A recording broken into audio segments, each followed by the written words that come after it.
अस्सलाम वालेकुम। SM news के साथ मैं हूं इश्तियाक अली। खबरों का सिलसिला बढ़ाते हुए खबर शामिल करते हैं कसोवाल से।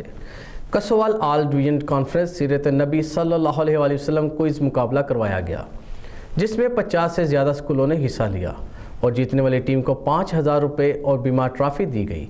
इसी हवाले से मज़ीद तफसीलात जानते हैं अपने नुमाइंदे इरशाद अहमद से। जी इरशाद, बताइएगा क्या तफसीलात हैं आपके पास?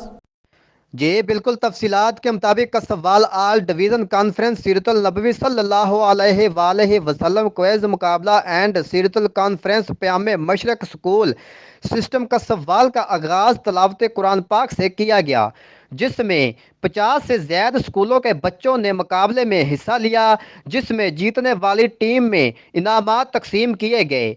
Government higher secondary school 104-12L के स्कूल के बच्चों की टीम ने पहली पोजीशन हासिल की और 5,000 रुपये बुमाए ट्रॉफी इनाम दिया गया।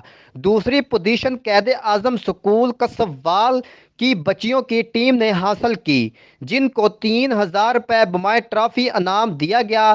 सीरतुल नबवी सल्लल्लाहु अलैहि वसल्लम कॉन्फ्रेंस के प्रोग्राम में अवाम ने भरपूर तरीके से शिरकत की। जी बहुत शुक्रिया इरशाद, तफसीलात से आगाह करने के लिए। अब तक के लिए इतना ही। मज़ीद खबरों के लिए देखते रहिए SM न्यूज़।